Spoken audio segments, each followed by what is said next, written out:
Video game developers have constantly been battling to protect their video games against pirates and piracy, and have always been on the lookout for more inventive ways to stop them in their tracks. And today, and for a third time, we're going to be checking out some of the craziest, most amusing and creative anti-piracy measures that have been implemented to mock, troll, hinder and punish those who are not willing to pay, as we take a look at 7 super anti-piracy measures in video games, and right here on the Easter Egg Hunter.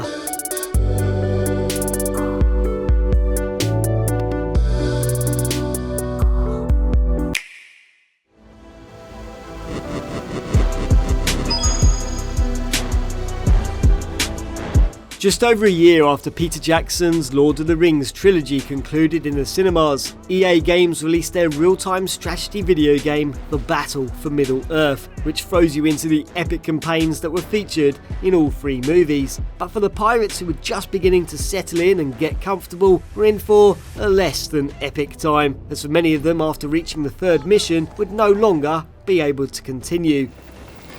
Hey, it's the enemy! They're here!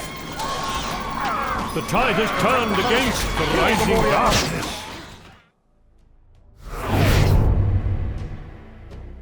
However, for the majority of pirates, the game's traditional anti-piracy measure kicks in at 3 minutes and 30 seconds, although it must be said that even players with legitimate copies would even face this problem from time to time, as YouTuber Airhood Plays found out. You can just select all the heroes and everything. Yeah, this is a lot of fun. The darkness encroaches further on Middle-earth. Hardly now. It was a little weird. It was just sort of like, I don't know. Again! The banners are torn, and the dead lie heavy on the earth. It's a pleasure to meet you, Tom, I'm sure. My name is William Hayden. I understand that you're to be my pilot today. Yes, that's right.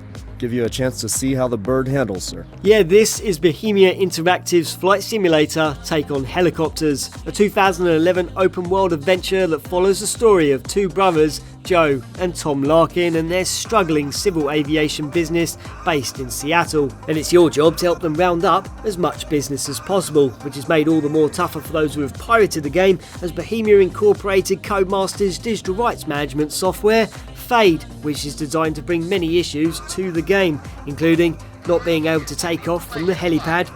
Okay, Tom, let's take her up. Show Mr. Hayden what she's capable of. Would you just listen to that engine? It's a symphony, isn't it? Keeping any helicopters in the air.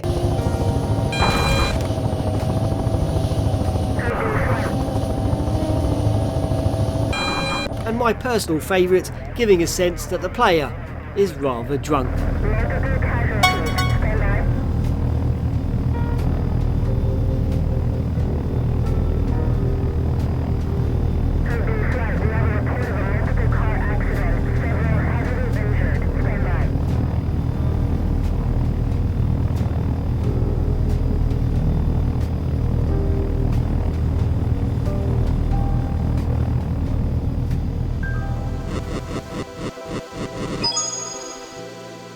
Next up is the 1980s dungeon crawling adventure Rogue, which was originally developed for Unix-based mainframe systems by Michael Toy and Glenn Reishman.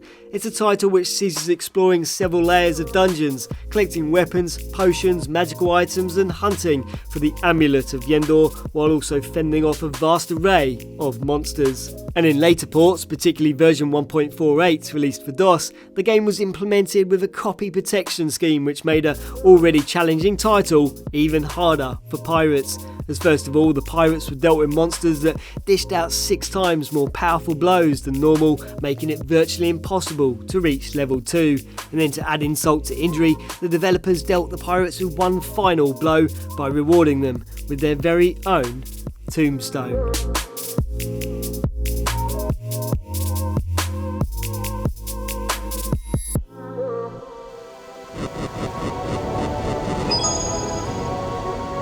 In 2011, the Senile team and Dutch developers produced a brand new Sega Dreamcast title known as Rush Rush Rally Racing, a challenging, fast-paced and action-packed top-down 2D racing game which is very much like the popular 90s title Micro Machines. And for anyone who decided to copy this game would find themselves faced with this upcoming amusing message. And I'd just like to say a huge thank you to PC from the Dreamcastic channel for providing me with the gameplay during this segment.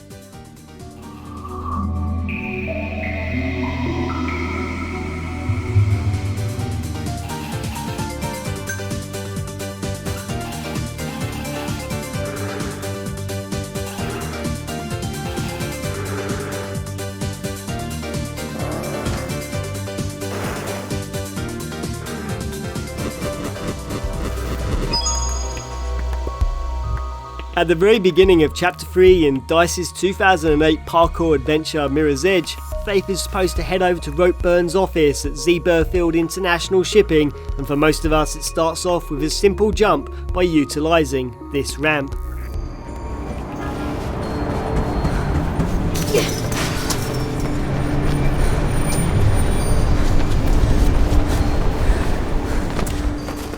But for those of you that like to pirate, well, this is where the game ends for you, as you'll not be able to approach the ramp at speed, meaning you will never be able to make the jump, and technically, you'll be made to walk the plank. And I would just like to take a moment to shout out an awesome YouTuber who goes under the channel name of M Productions Gaming, and who has a really cool web series known as Pirate This, and who has been extremely kind to allow me to use his footage, and you can find links to his channel and various Pirate This episodes within the description.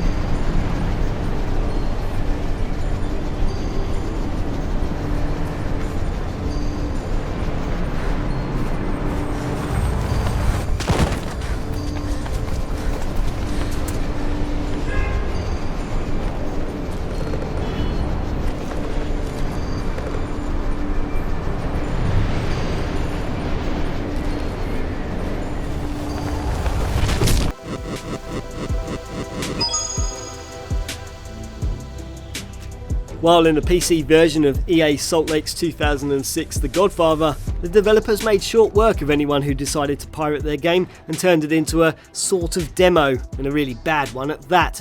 As first of all, you would notice that all the controls are inverted, and while yeah, it is still possible to play like this, it would only be for a short while, because as soon as you hopped into a car for pleasure or for a specific task, then you would be in real trouble, since you would be entombed in there and you'll never be able to exit. Unless of course you kill yourself, kill someone on the street, or someone from the family, and whichever way you put it, you're basically fucked.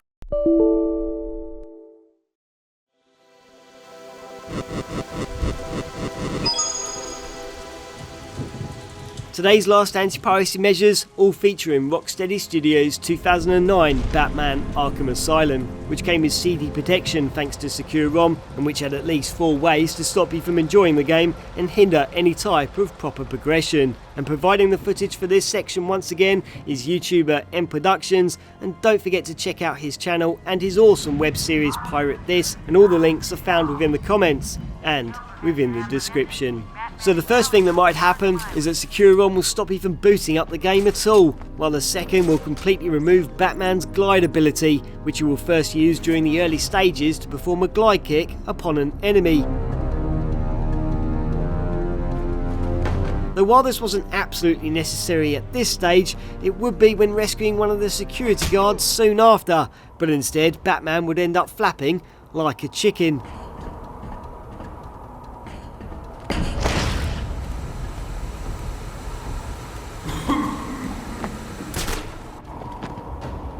Then a little later, after reaching the Arkham mansion, Batman needs to access a particular vent, which is now not possible. And even if you make it past this section, then it won't be long until you experience another problem, where randomly by using the grapple, and instead of it actually aiding you, it would instead hurl you out of bounds, and basically to a place where you could no longer continue.